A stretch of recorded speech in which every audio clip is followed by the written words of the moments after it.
Welcome to another edition of the Pro Football Focus IDP podcast, The Nickel. I am your host, Walton Spurlin from just outside Detroit, and always happy to be joined by my co-host who's just a bit further outside Detroit, and that would be Mr. Ross Miles from across the pond. How you doing, Wally? It's good to speak to you again. Just, the season is ever so close now. Have you wrapped up? You must have wrapped up all your drafts now. You must be full steam ahead, ready for the kickoff. I have indeed. It's an exciting time of year. Week one, always a little trepidation because did we learn what we needed to learn from the preseason or all of our research? But that's the exciting part of this game, and I'm happy to have the drafts done and the mock drafts and all of that. And once again, always happy to be talking IDP football with one of the best in the business. And this week, once again, we're going to follow our format of taking a look at the final position that we haven't talked about extensively yet, and that would be defensive backs, as well as all the latest news and notes that may help shape the IDP landscape. So let's jump right into that, which with the biggest piece of news, I believe, from final cut downs or surprise releases, and that was the Denver Broncos parting ways with safety TJ Ward, and it didn't take him long to find a new home. Ross, go ahead and tell the people a little bit about where Ward landed and what we can expect from him. Yeah, so TJ Ward has signed a 1-year deal for $5 million with the Tampa Bay Buccaneers. So it's an interesting move. Obviously, this is a player who, to me, I don't think he's past his best. I mean, there had been grumblings that Denver might cut him loose, but I thought it was just one of those stories that would just go away. I wasn't buying into it, but they obviously have, and despite the fact he's 30 years old, he's still relatively productive on the field.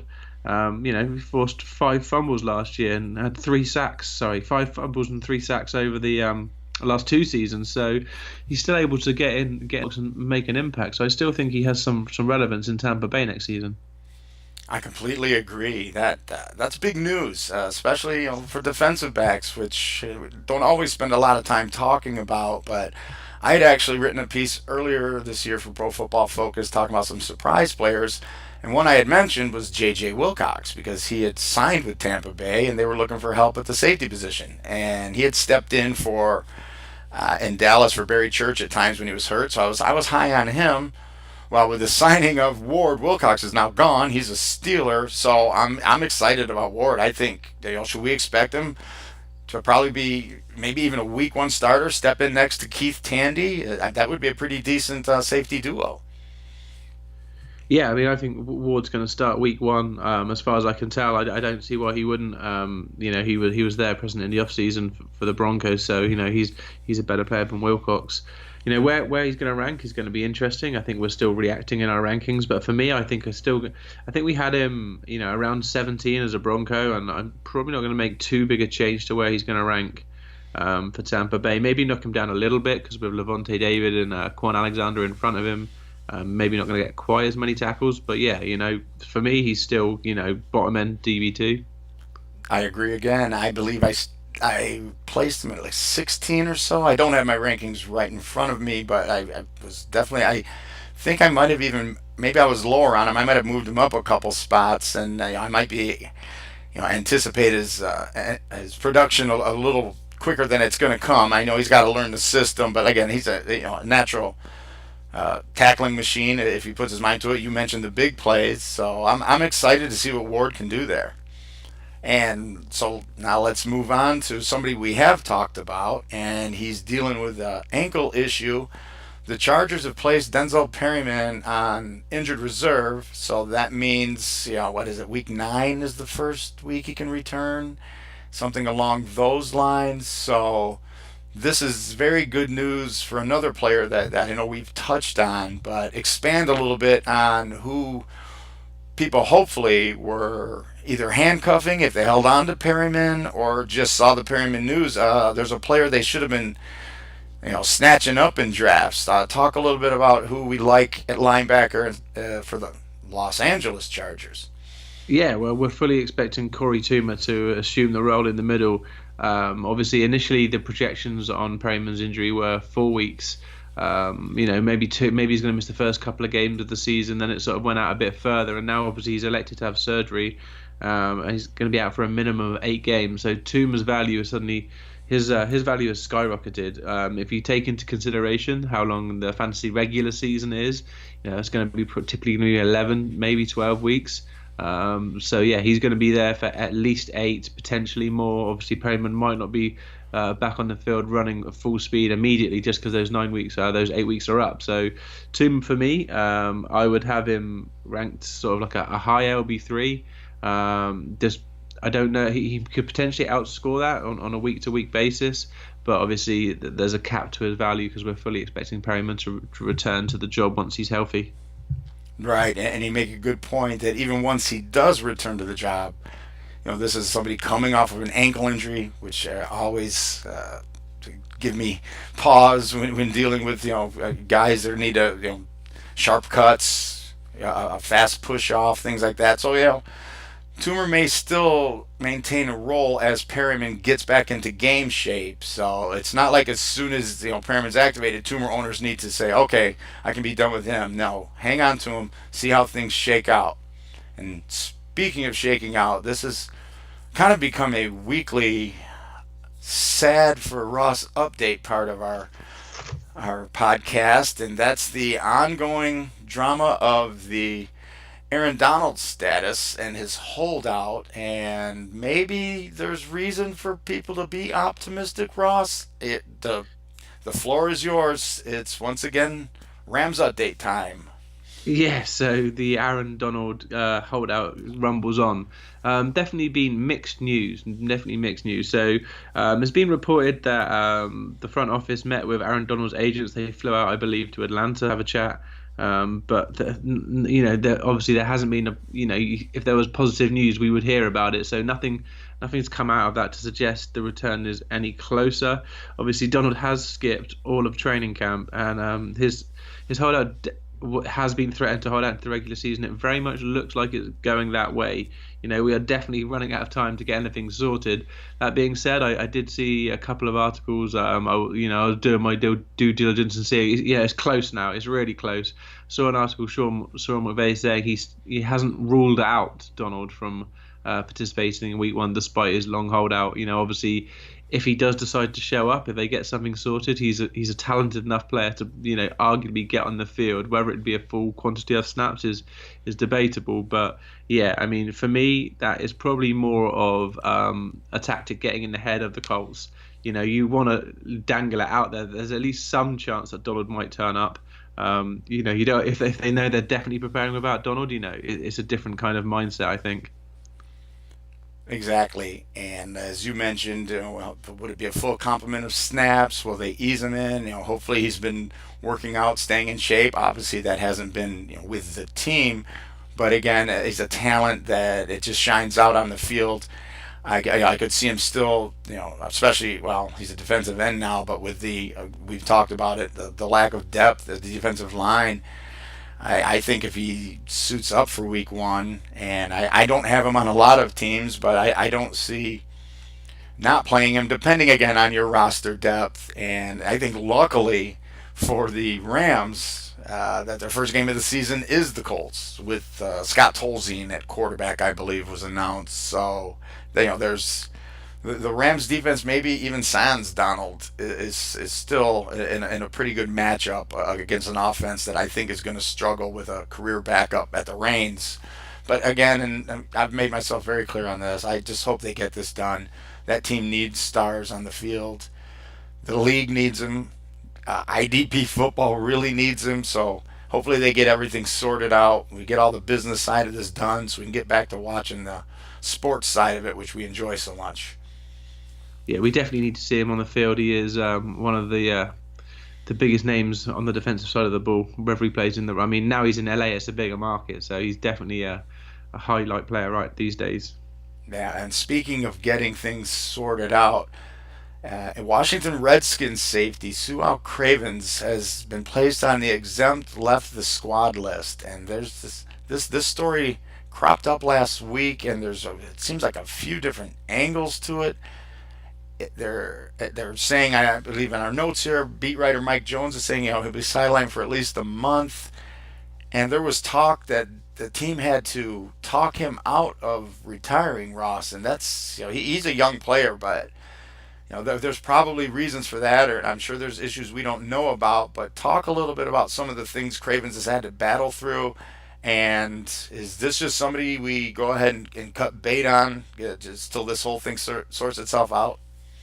Yeah, I mean, I don't think in redraft leagues he's someone you're going to want to have around on your roster purely because we just don't know which way this is going to go. I just think that you'd be better off keeping him off the roster. In Dynasty, I think you could probably hold on to him because, although he has battled injuries ever since he was drafted, he really hasn't seen the field very much. He clearly is talented, and when he has been on the field, he showed potential to be productive for fantasy purposes. Some of the rumors we're hearing is that it's personal issues, mental health issues. I did catch a little clip of him when I was watching some NFL Network. He was talking. I was at work. I was kind of watching it at work, so I wasn't fully paying attention. But I got the gist that it definitely seemed like it wasn't a physical injury. It was some off the field issues he needs to address. That kind of thing. Get your head straight. This is. I sometimes just try and reflect on what I was like when I was a 21, 22, 23-year-old coming into this much money and sort of, especially with all the acclaim you get. I can only imagine. What the mental fortitude it is to keep on the straight and narrow at times. So yeah, certainly we hopefully this guy can get his head straight and get back on the field at some point in the future. Right, that's the thing. We don't know the whole story, and if there's personal issues, and then also he said he's battled injuries. Yeah, hopefully he can go and get his head on straight. Decide if he wants to play football, if that's something he's committed to doing. Heading forward. But first and foremost, let's hope that he gets things worked out, and then football is secondary when you got things like that going on in your life. And speaking of sorting things out, I'm trying to segue here all the time, Ross. I don't know if I'm succeeding, but I like it. All right, I'll take that compliment. Once again, a player that we touched on when we talked on the defensive line is Derek Wolfe of the Broncos, and he's resumed practicing. And I remember we spoke about he's always kind of been a tease of what he could be if he was healthy. And then he just recently estimated he's 75 to 80% healthy. So what can we expect from a 75 to 80% healthy Wolf? And is it somebody who's a must start, or does it depend on depth? What do you think of the Wolf situation? Yeah, I mean, I definitely think he's going to be active come Monday night. But, I ask myself how many NFL players are actually anywhere near 100%. It's an extremely physical sport. I'm sure plenty of them would be lying through their teeth if they said they weren't feeling any ailments. So, yeah, I think this is a person you still got to keep a tab on in fantasy circles. I think as much as anything, when you're a veteran, you're going to probably miss practice and not miss game time. It's it seems to be a common trend around the league. You can, when you've been in the league for several years, you can take a few practices off if you're hurt and get healthy. So yeah, definitely don't cut him totally in fantasy. He's definitely someone to keep an eye on. Maybe if you're in a deeper league, you might want to stash him, but in something slightly shallower, you only start 2 defensive linemen. It'd probably be better just keeping tabs on monitoring his snap count before you make a move. Yep, and that sort of speaks to what we touched on. There's always the Wolf anticipation for me, and maybe I'm like Linus waiting for the great pumpkin, and it's not going to happen, but hopefully at some point, but it's tough when you start a season 80% healthy to get to 100% healthy. So we're just going to have to see what it looks like he's bringing on a weekly basis, but that's kind of the Derek Wolfe MO. And this next piece I like, and I like that it's included on the game notes, or the show notes here, because it might have flown under the radar to the IDP novices or things along those lines, but the New England Patriots placed linebacker Shane McClellan on injured reserve. And that's probably a bigger move than people get right now, Ross, and speak a little bit about why that's probably so. Yeah, I mean, McClellan's one of those kind of outside pass rushers that has shown an ability to get to the quarterback in the right system when given the right opportunity, and New England certainly provided that. He's not someone we're aggressive in pursuing fantasy circles, but what it's going to do is mean other players on that defense are going to have an increased amount of opportunities, purely because they do a good job of rotating, and when someone who's going to probably have don't want to say a significant effect on the field, but this is a guy who's going to probably play hundreds of snaps, 400-500 snaps. That's got to be replaced. And that we could end up seeing players like Trey Flowers and the other defensive ends take a few more snaps there, and that's going to be a positive thing for their fantasy value. Right, and I'm one of those people that are really high on Trey Flowers, so let's hope that he does have the year I'm anticipating, and it'll make me look much smarter this time next year. One last injury note, again, somebody that might have had a chance to be a contributor or maybe even some big plays, but the New York Jets, who I believe are in for a long year, this might make it a little bit longer, they place outside linebacker Lorenzo Maudlin on injured reserve with a back injury. What's the significance there, Ross? Yeah, I mean, it's essentially the Jets had released Bruce Carter early in the week to make way for some free agency moves. But obviously, following this injury to a linebacker, they've grabbed him back up again. So again, we weren't expecting necessarily these guys to be major contributors, but you kind of want to keep an eye on what's going on with the Jets linebacker crew. They can be productive.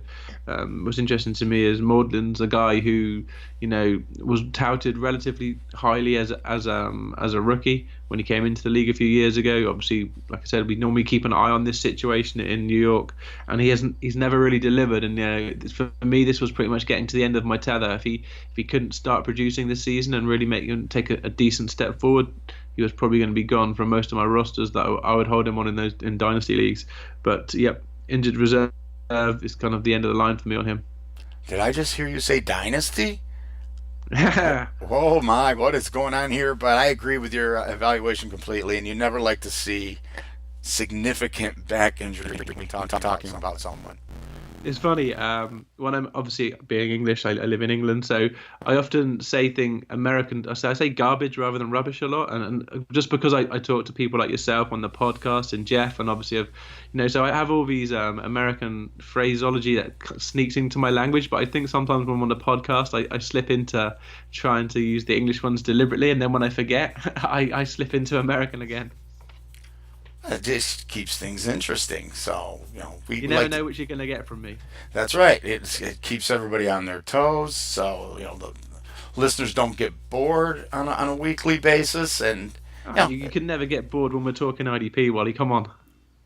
Well, I know we can't, and hopefully nobody else does, because we're bringing it hot and heavy every week. So, we have that going for us, and that kind of wraps up the news and notes portion. And now we're going to take a look at our final positional evaluation. There may be some people finishing up their drafts, or maybe you have some of these players we're going to touch on your team, and this might give you a little bit of insight on what you can and can't do with them. And let's start at the top. Pretty much of everyone's rankings, the first few names we're going to talk about, but returning from injury, Rashad Jones. I believe just signed an extension with Miami Dolphins, and so he's back in the mix. And where does that put him in your rankings, Ross? And what your fantasy owners expect? Yeah, I mean, for me, I've been a guy who's been big on Jones for multiple seasons. I saw the potential in him. Really thought he could take that step forward, and he certainly had done that a couple of years back. 137 total tackles as a safety is some number. I think in my wrap-up article for the season, I named him my IDP MVP of the season, and I think that was a JJ Watt extravaganza season as well. So I'm a big fan of Jones, and I'm expecting similar kind of number. Maybe not quite that high, but big numbers this year. He's my number one. On top of those 137 total tackles, to really drive home how effective he was that year, he had 2 sacks and 5 interceptions, 2 of which were pick sixes. He's never had a season when he hasn't recorded a sack and an interception. And in just 6 games last year, 51 total tackles. this is a guy who, for me, is definitely the number one, despite some pretty big credentials from other players. I agree. It's nice to have him back. A producer when he's on the field. Hated to see him go down last year. And when he did go down, somebody else, though, stepped up, made a name for himself, and has done so rather rapidly and in a big market. And that would be in New York, and that would be Landon Collins. And this kid's the real deal. He's pushing Rashad Jones for the top spot. And talk a little bit about what we like about Collins. Yeah, he is definitely pushing Jones for the top spot. He is a dynamic playmaker as well as someone who can certainly get plenty of tackles. Last season, he had 4 sacks and 5 interceptions, and he had one very mazy pick six, which I can remember quite distinctly because it was the Rams against the Giants, and I think the Rams were in a good point of the game at that point, and we don't win many games, but that one looked like we were putting up a fight, and then that was the game changing moment when Collins maced through a million Rams defenders to score 6 for the defense. I recall that play as well, and he's also a tackling machine. Flies around the field, and as you just talked about with that play, but then just others. He brings big play potential to get the interceptions that he has, and to me, it's 1A, 1B with. I believe I have Collins above Jones in the rankings. But you do, but it really is very close. We're arguing over not very much here. Right, yeah, 6 of one, half dozen of the other, and there's a new name among the top three, a youngster who's really come into his own and is doing some very exciting things, and we're looking forward to another big year from him. And I believe actually ADP wise, he might have actually been coming in at number 2. I know he was last week before the show when I was researching. I haven't seen the final ADP numbers, and again, there's probably some drafts still going on. We have till Thursday, but that's Keanu Neal, and how excited should his owners be heading into 2017? Yeah, I mean Neil. There is certainly a lot to like about Neil. He made 106 total tackles in 14 games last year, having missed the first 2 games of the season with an ankle injury. So on a pure tackle rate, he's going to be right up there with Collins and Jones, or potentially could be. But the problem for me with Neil is he didn't have a single sack or interception last season. And when we look at the numbers provided by Jones, 2 sacks and 5 interceptions a year ago. Collins 4 sacks and 5 interceptions. That's when you're scoring, most leagues are going to be scoring between 4 and 6 points. For those kind of big plays. So if those guys are making 7 or 8, that's like 30, 40 points odd. Neil is dropping on those guys.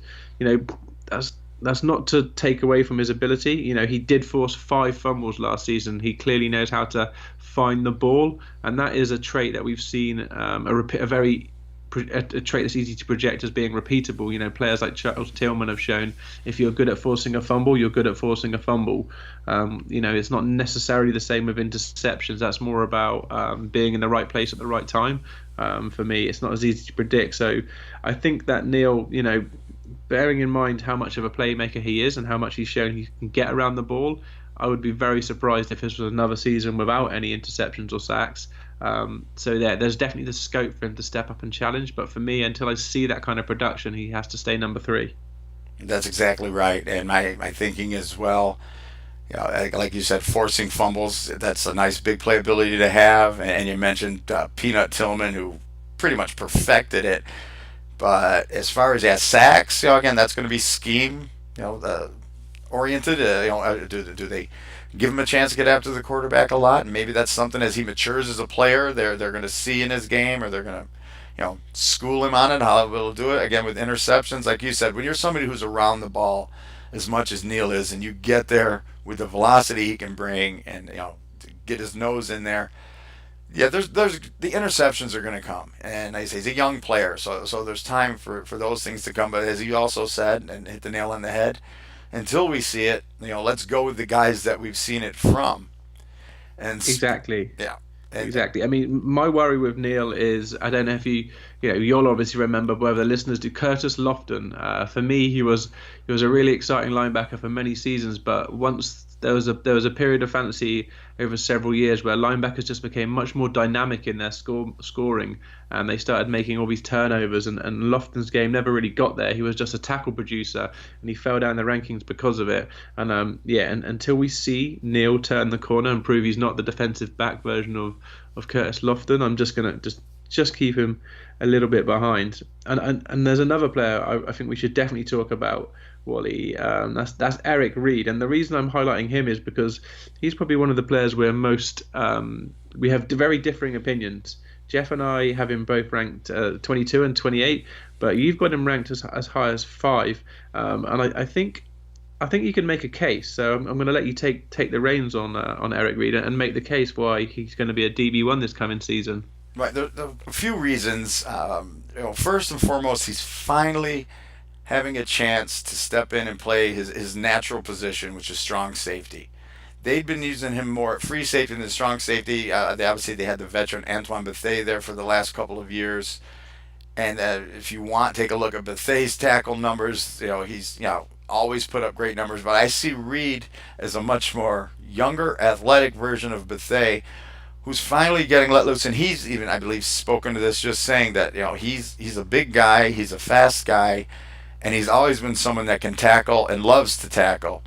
And up until now, he hadn't really been given the opportunity to do that. And now, in his natural role, again, on what I believe is going to be a bad defense, he was a player that I highlighted in a Pro Football Focus piece about, again, kind of like it was surprise picks or,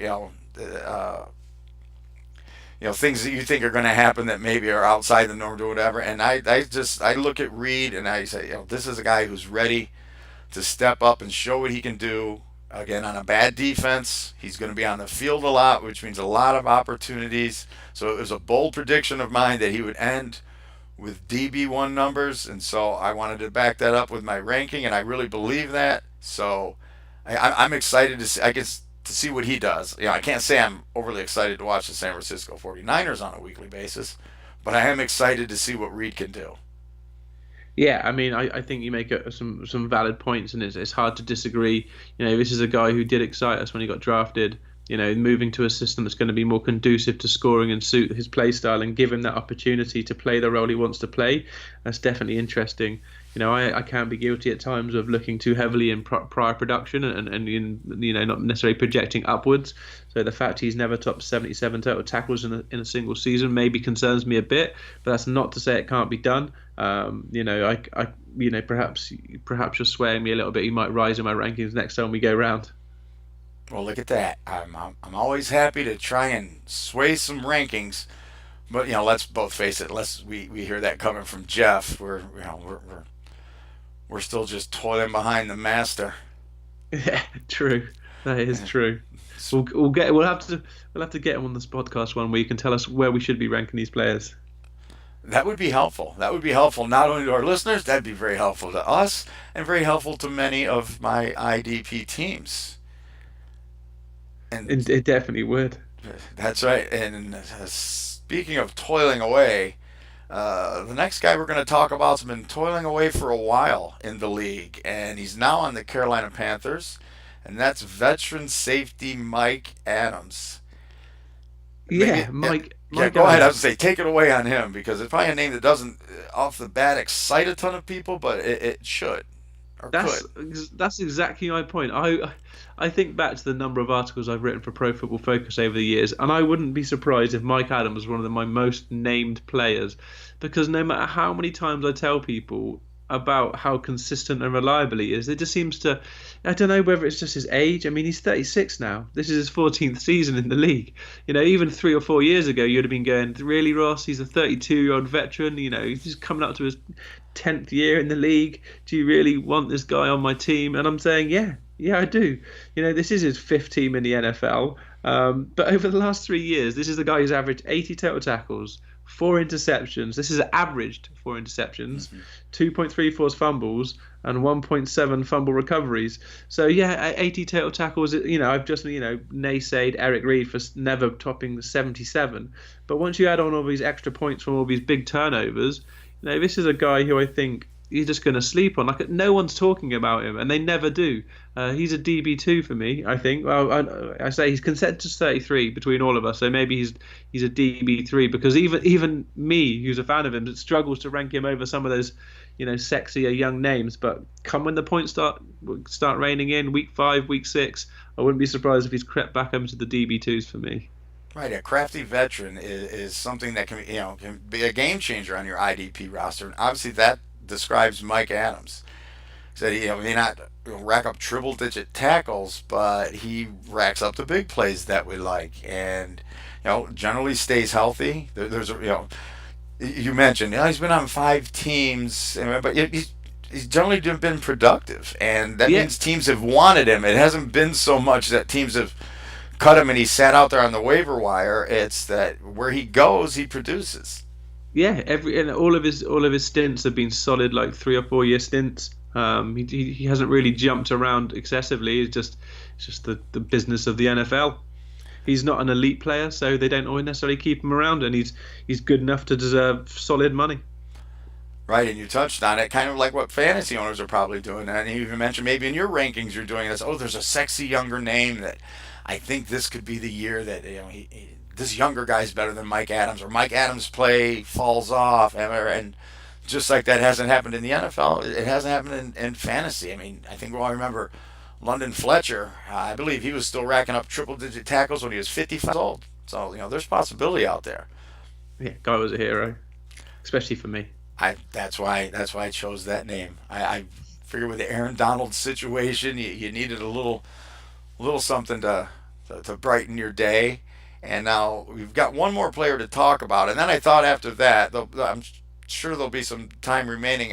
Maybe just a little bit of defensive back drafting strategy and in-season strategy with defensive backs. Because for me, it's a little different than other positions. But let's close things out with interesting defensive back names. And this was someone who I think we all remember for a brief time was pondering retirement after breaking his leg, and I believe it was for a very brief time, but that would be safety Earl Thomas of the vaunted Seattle Seahawks defense. Now, is he a vaunted IDP option, Ross? He really isn't, because of just the way he plays. His role on the field is to play as the deep safety, the last line of defense. So his tackle totals just don't get up there. This is a guy who 48 total tackles in just 11 games last year. That's just over 4 a game. The year before, and he's 64 total tackles, again 4 a game. So yes, he adds a ton of interceptions, and he is undoubtedly an elite player. But his actual production, doesn't match the impact he has on the game. He scares people away from deep. He scares people away from the guy he's covering. That doesn't mean fantasy points because he doesn't get the opportunity to make the play. I don't think he's rosterable in any redraft leagues. All valid points, and it's kind of one of those cases where you recognize the name because let's face it, Seattle's on a lot. Or at least around here on television a lot, or if you have the package, you can watch their games. Their games are generally exciting to watch a lot of times because of that defense. And the announcers are constantly talking about Earl Thomas.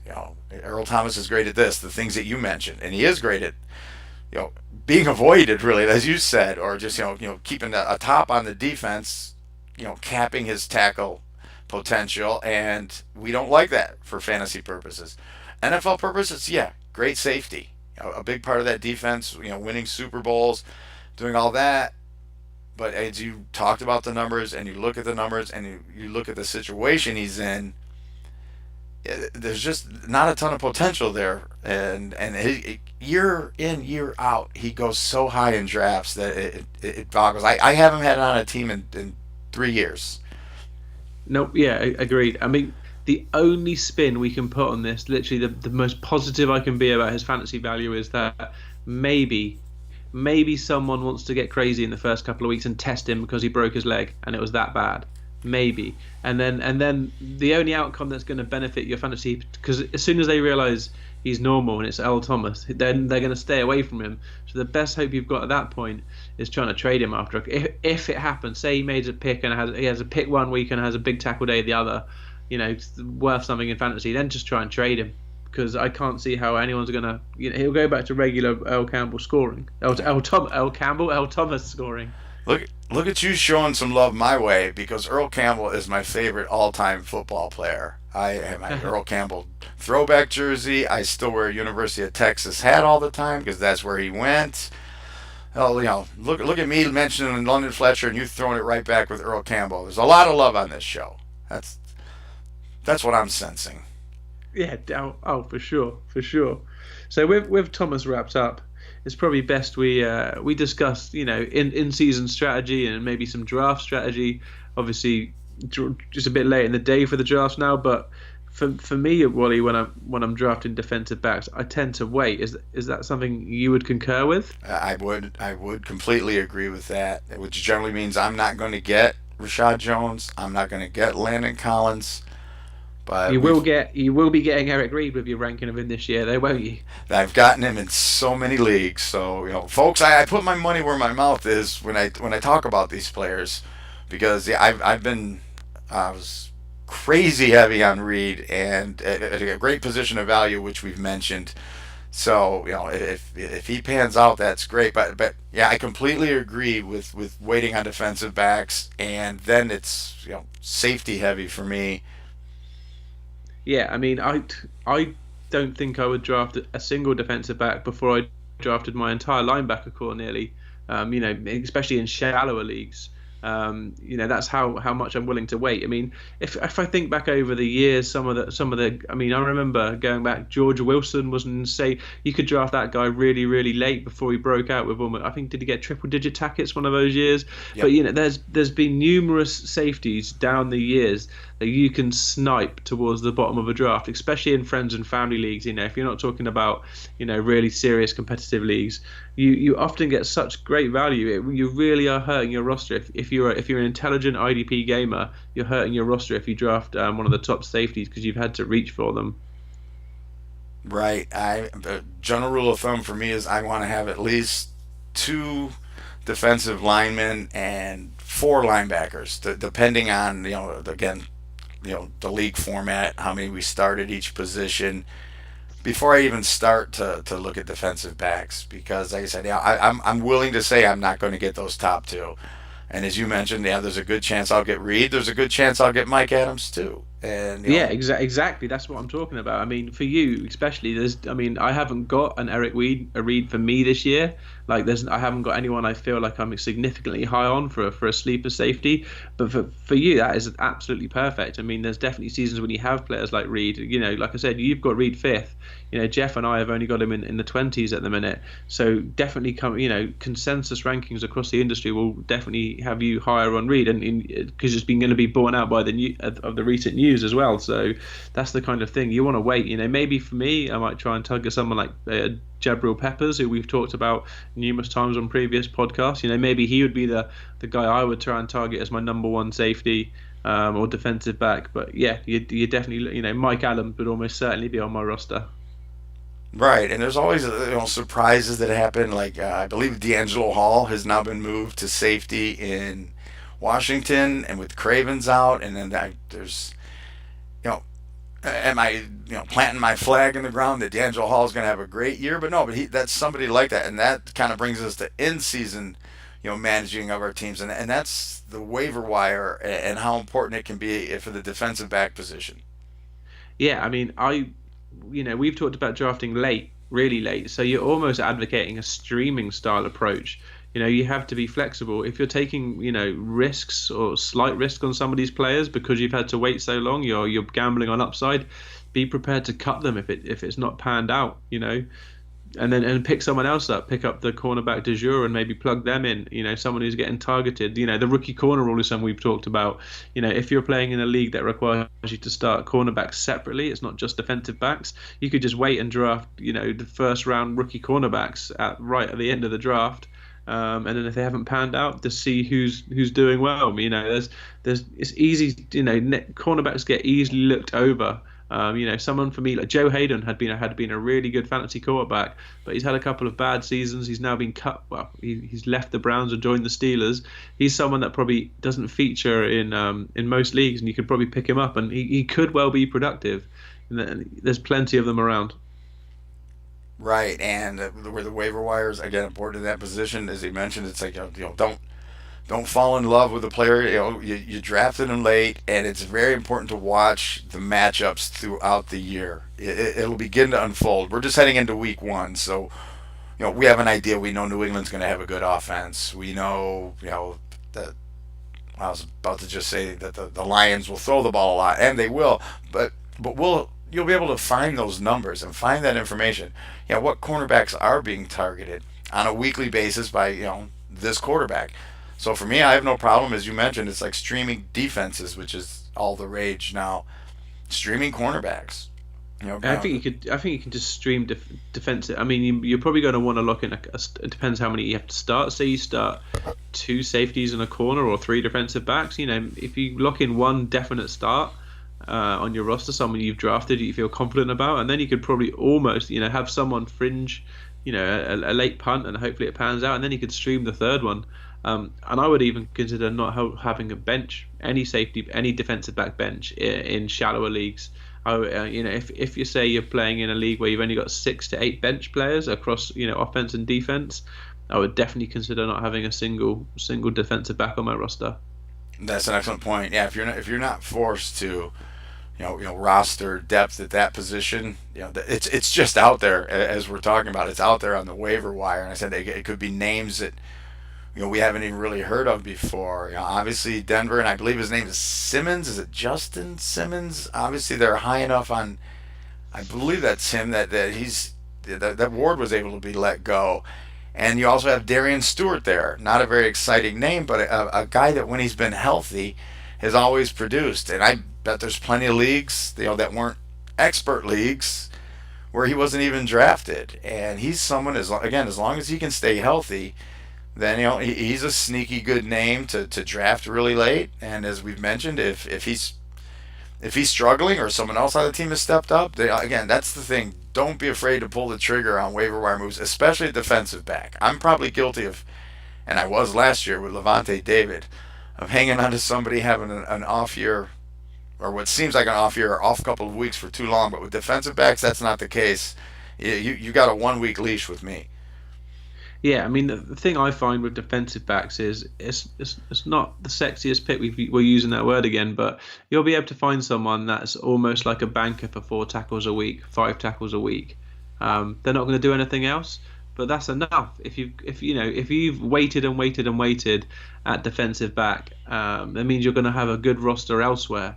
So the advantage your opponents are going to have on you by when you've got a really dependable, consistent, albeit boring, 4 or 5 tackle a game safety is going to be fine. It's not a pleasant position to get overly concerned about.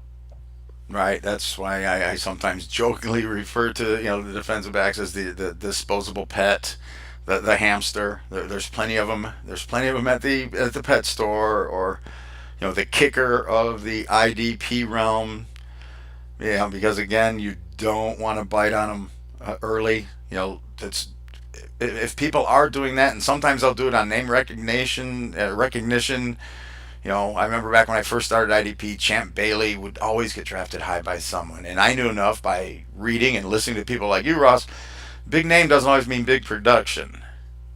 Yeah, I mean, look, we are sounding like we're really throwing defensive backs down the pan. There can definitely be situations where league have, wrinkles in the scoring system that, elevate the value of the top guys. For me, for example, if you get bonus points for hitting, say, like 5 tackles in a game, or maybe double-digit tackles in a game, because if you're getting double-digit tackle bonuses, there's only a handful of safeties that could actually do that. Jones, Collins, Neal, maybe Burnett and Smith, or Cyprian as well. They could maybe post 3 or 4 games, maybe 5 games a season where they hit those kind of numbers, and if they do, that heightens their value immensely. Remember, I said earlier in the podcast, I named Rashard Jones my defensive IDP MVP of the season in fantasy leagues, because he was that much better than everyone else. So look, I know we're saying you can wait and you can wait and you can wait. Some, just like JJ, we talk about defensive end value. JJ Watt's exceptional, so there can be, exceptional safeties that are still highly valuable. But generally speaking, my approach would be to wait.